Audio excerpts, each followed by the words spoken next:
I just always liked trucks when I was a kid. Got off on the big trucks. 51 years later, here I am, still doing it. I started trucking because my mother said I couldn't do it. So I did it to spite my parents, and I've been doing trucking now for 27 years. I only have one arm. I was electrocuted when I was 7 years old up in North Bay.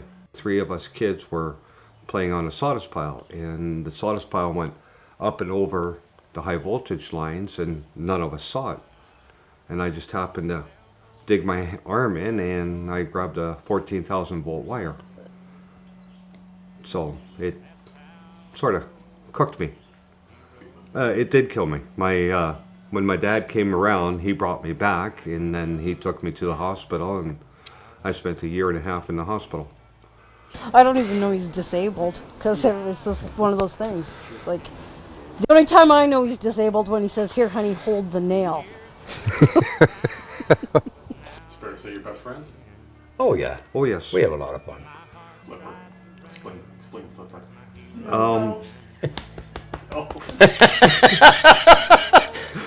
When he sees good-looking women.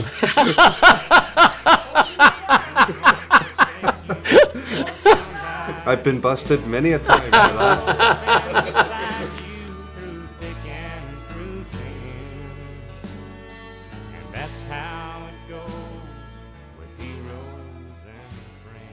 All kidding aside, you guys are here today because you are being recognized as heroes together. How fitting is that? Well, it made us friends for life, I think. Yeah. We'd do it again, too. Oh yeah. Makes me feel pretty proud of myself. And a Flipper. I've been doing this for 51 years now, and first time I ever done anything like this happen. It was just, a beautiful day.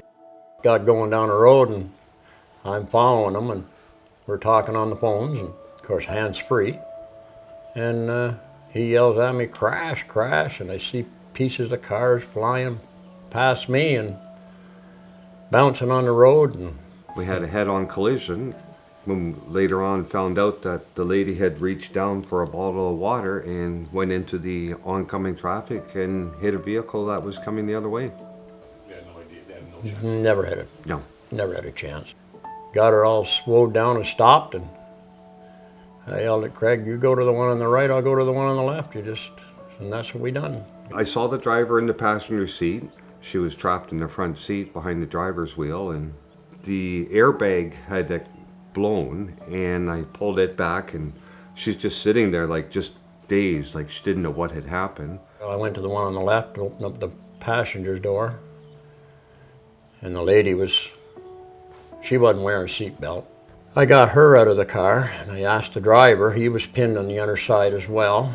I asked him, "Is there anybody else in the vehicle?" He says, "Yeah, there's one in the back seat." Tried to get the van door open on the side, and it was jammed, so we got that unjammed, and we got the lady out of the back seat. And Couldn't get her out of the vehicle, and there was no rescue people there yet, and I just kept her calm, like, and I said, "You can't get out of the vehicle, you can't move." Like, her left leg was pinned under the dash. When I looked down at her leg, it was mangled. Like, she was sitting on the side of the van talking to us, and then she wanted to go sit on the shoulder of the road, so with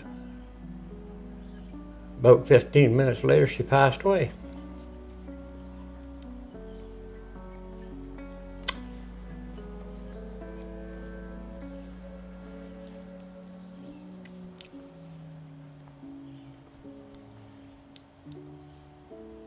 Wasn't a good sight. I think she had, I don't know for sure, but in my own opinion, I think she had punctured lungs into her, broken rib into her lung. yeah, because I remember when the fire department finally showed up, the one guy came running up with the jaws of life. Yeah. And first thing he does is rams it into the door, and I go, "Hey, "Buddy, look down." I said, "You can't do that," because her there. leg was Her legs right are right there. there, you know.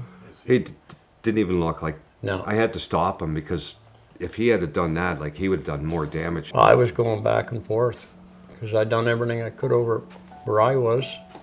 Crusty come over and he goes, you're standing in oil and gas. And Yeah. I looked down and, you know, it was fine, but didn't even realize it.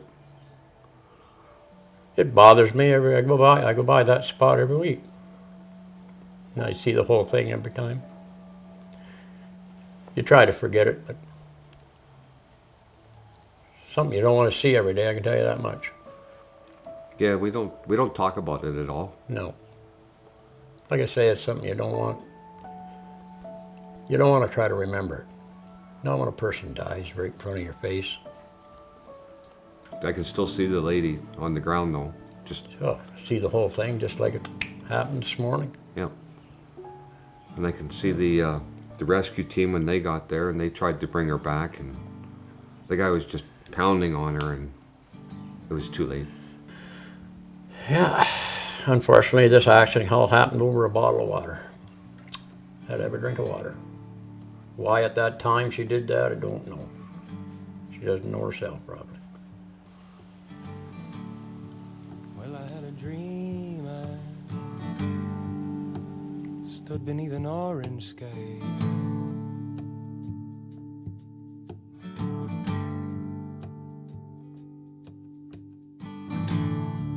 Yes, I had a dream. I stood beneath an orange sky.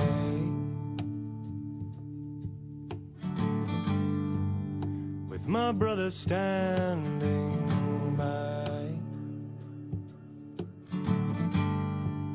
With my brother standing by.